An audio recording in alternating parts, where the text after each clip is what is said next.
Assalamualaikum warahmatullahi wabarakatuh. Teman-teman, kembali lagi di channel YouTube saya, Khairun Imam.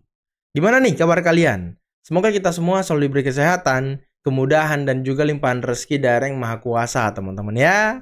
Nah, di video kali ini kita akan melihat sebuah tayangan, sebuah kabar berita yang sudah kita tunggu-tunggu sejak berminggu-minggu yang lalu, teman-teman. Dan ini kabar yang sangat-sangat membahagiakan.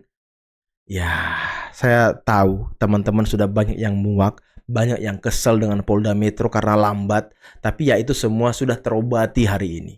Pengumuman tersangka trio RRT, gerombolan pembenci dan pemburu ijazah Pak Jokowi. Atau ada juga yang menyebut mereka ini teroris. Waduh, waduh, waduh. Akhirnya ya, kasus yang di Polda Metro ada titik terangnya. Oke teman-teman, sebelum kita mulai videonya, sebelum kita mendengarkan pengumuman dari Polda Metro tentang nama-nama siapa saja yang akan menjadi tersangka, jangan lupa like, subscribe, dan share. Dan tanpa perlu berlama-lama lagi, mari kita mulai videonya berikut ini. Yang ada Kapolda sama Wakapolda. Mbak, Mbak nanti untuk yang live sama Okta Mbak, aku soalnya ngambil konversinya. Baik rekan-rekan, akan saya mulai ya. Aku ngambil konversinya, kalau live reportnya nanti sama Okta. Baik, bismillahirrahmanirrahim. Assalamualaikum warahmatullahi wabarakatuh. Selamat pagi, salam sejahtera berkat sekalian, Om Swastiastu, Namo Buddhaya, salam kebajikan. Yang saya hormati hadir di sini Pak Wakapolda Metro, Pak Brigjen Dekananto, juga hadir di sini Pak Dirkrim Pak Komis Iman, serta Pak Subdit ya, Pak Akta dan Humas dan Humas, dan juga seluruh rekan-rekan media sekalian yang saya cintai, saya banggakan. Mungkin langsung saja perlu saya sampaikan di sini bahwa Polda Metro Jaya telah menetapkan 8 orang tersangka dalam perkara pencemaran nama baik, fitnah, dan manipulasi data yang dilaporkan oleh Bapak Insinyur Haji Joko Widodo. Assalamualaikum. Penetapan ini dilakukan setelah melalui proses asistensi dan gelar perkara, di mana proses tersebut melibatkan ahli dan pengawas, baik dari eksternal maupun internal. Untuk ahli yang dilibatkan adalah ahli pidana, ahli ITE, ahli sosiologi hukum, ahli komunikasi sosial, dan ahli bahasa. Itu yang kita minta keterangan sebagai saksi ahli. Selanjutnya perlu kami sampaikan bahwa gelar perkara penetapan tersangka yang dilaksanakan di Direktorat Reserse Kriminal Umum juga melibatkan dari eksternal, ya, dari Wasda, dari Wasidik, ya, Propam, dan juga Bikum, dengan dukungan hasil penyidikan yang komprehensif, ilmiah, dan pemeriksaan berbagai ahli dari bidangnya masing-masing. Berdasarkan hasil penyidikan, kami menetapkan 8 orang sebagai tersangka yang kami bagi dalam 2 klaster. Antara lain, 5 tersangka dari klaster pertama yang terdiri atas nama ES, KTR, MRF, RE, dan DHL.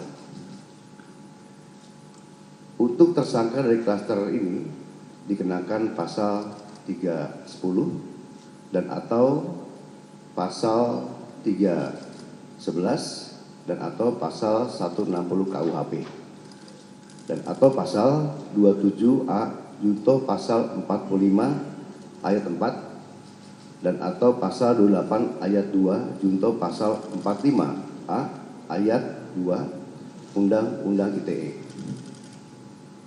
Untuk klaster kedua, ada 3 orang yang akan ditetapkan sebagai tersangka, antara lain atas nama RS, RHS, dan TT.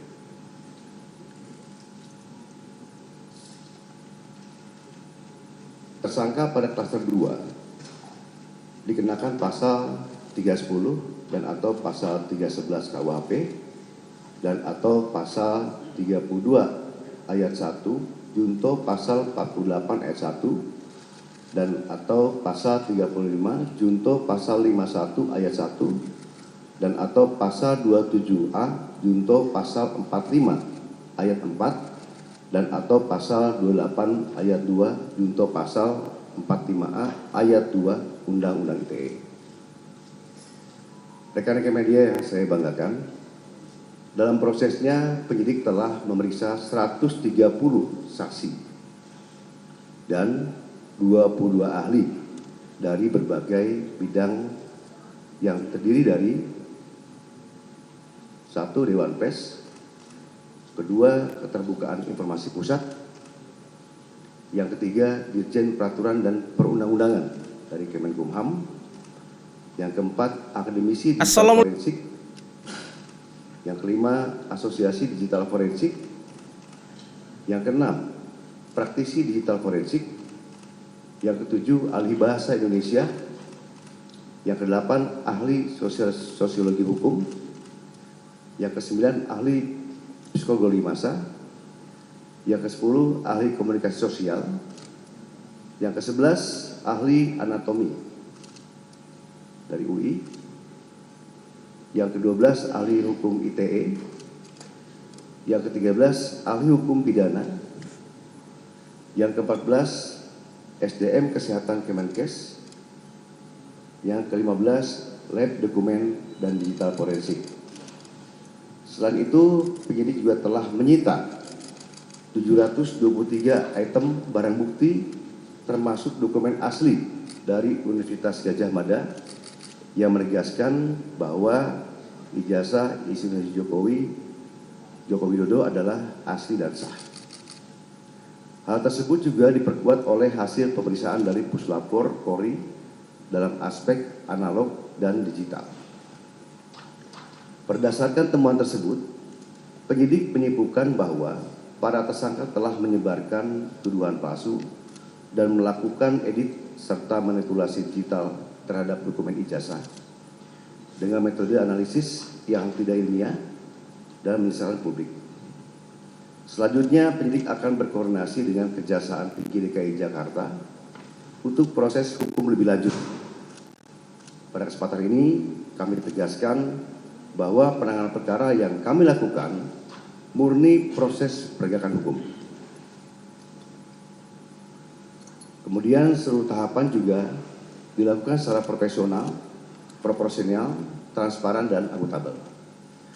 Oleh karena itu, kami menghimbau kepada masyarakat untuk bijak dalam menggunakan media sosial, jangan mudah terprovokasi oleh informasi yang tidak benar, serta selalu melakukan cek dan klarifikasi sebelum menyebarkan sesuatu. Mari kita jaga bersama suasana yang sejuk, aman, dan tertib agar ruang publik bisa selalu nyaman dan kondusif. Demikian yang kami sampaikan. Sekian, terima kasih. Wassalamualaikum warahmatullahi wabarakatuh.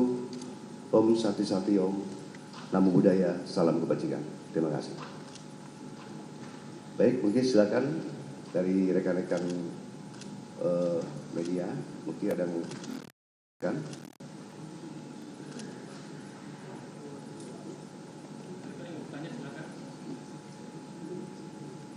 Ya.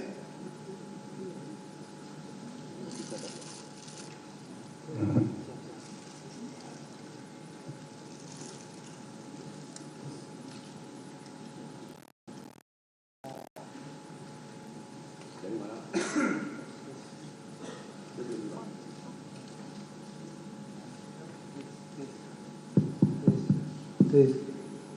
Izin Pak Kapolda, Pak Kapolda, Pak Dir, Pak Kasubdit, saya Adi Anugrahadi dari liputan6.com.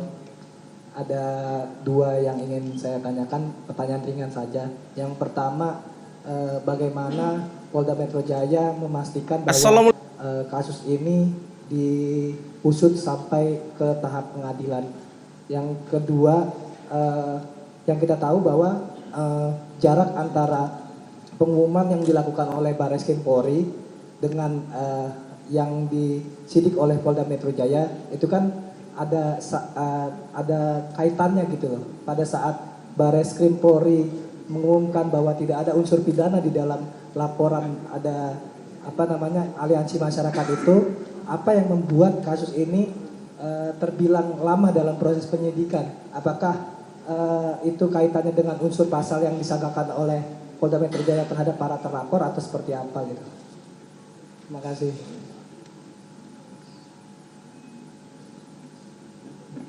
Baik, terima kasih Mas Adia dari liputan6.com. Perlu kami sampaikan yang pertama itu bagaimana Polda Metro Jaya bisa mengusut ya sampai pengadilan. Yang jelas kita melakukan tahapan-tahapan. Ya, di sini tahapan untuk kepolisian adalah tahapan penyidikan. Nah, nanti kami akan koordinasi dengan pihak masuk ke tahap ke penuntutan. Ya, dan juga nanti dari pengadilan juga tuh keputusan seperti apa nanti akan masuk ke persidangan seperti itu. Ya. Jadi masing-masing instansi kita punya kewenangan masing-masing ya. Kalau tugas kita adalah sampai ke penyidikan seperti itu, Mas ya. Dan yang kedua, kenapa untuk Barreskrim dengan dalam penyidikan ini dan Polda Metro agak lama? Terus terang aja banyak sekali item ya barang bukti digital forensik yang diperlukan oleh kita. Pemeriksaan itu tidak cepat, ya pasti membutuhkan waktu yang lama. Nah untuk itu, karena pemeriksaan dari hasil digital forensik dari lapor, ya laboratorium forensik dan digital forensik itu baru selesai dalam waktu minggu kemarin, nah, sehingga kita bisa menetapkan sesuai dari apa yang menjadi hasil pemeriksaan dari laboratorium forensik tersebut, menetapkan untuk proses berlanjut. Demikian. Nanti silakan mungkin kalau untuk teknis lagi Pak Dirkrim bisa menyampaikan. Silakan Mas siapa? Mohon izin Pak dari YouTuber Nusantara, nama saya Bill. Dari YouTuber Nusantara, nama saya Bill. Meminta klarifikasi Pak, kan kemarin kalau nggak salah yang terlapor itu ada 12 orang. Kemudian sekarang yang tersangka cuma 8 orang. Boleh dapat informasi terkait itu? Yang kedua, bagaimana Polda Metro Jaya menjamin bahwa proses pentersangkaan ini tidak akan mengalami jalan buntu alias akan sampai ke pengadilan, mengingat tidak sedikit juga kasus yang sudah tersangka tapi SP3. Saya pikir demikian. Ya mungkin silakan Pak Dirkrim bisa menambahkan. Terima kasih Jenderal, mohon izin Pak Bill. Kami sampaikan tadi dipertanyakan mengenai 12 yang awal dilaporkan. Dalam proses penyidikan ini tentunya kami berdasarkan pada fakta hukum yang kami peroleh di dalam proses penyidikan secara saintifik. Saat ini kami menetapkan 8 orang menjadi tersangka yang diduga melakukan satu perbuatan pidana. Namun demikian proses penyidikan ini terus berlangsung dan kami terus melakukan pendalaman. Kemudian berkaitan dengan bagaimana selanjutnya proses penyidikan ini berjalan, tentunya kami juga sebagai sebuah kesatuan bersama-sama dengan Jaksa Penuntut Umum dalam criminal justice system, kami terus melakukan koordinasi berkaitan dengan perkembangan penanganan perkara ini, ya tentunya dalam hal penuntutan juga ke depannya untuk dihadapkan di sidang peradilan sehingga bisa memberikan rasa keadilan bagi masyarakat Indonesia. Terima kasih. Nah teman-teman, itulah tadi pengumuman nama-nama tersangka dari Polda Metro Jaya. Gimana nih menurut kalian? Apakah kalian sudah puas dengan nama-nama yang disebutkan tadi?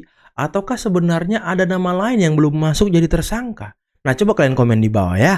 Tapi kalau saya sih ya yang wajib itu trio RRT ya kan, Roy Resimontiva, Rizal Fadila, dan sisanya tuh ya terserah. Yang penting hukumannya diperberat 4 orang ini teman-teman. Karena mereka yang selalu berkoar-koar di media, di podcast-podcast, di konferensi pers. Nah mereka nih inti-intinya ini teman-teman.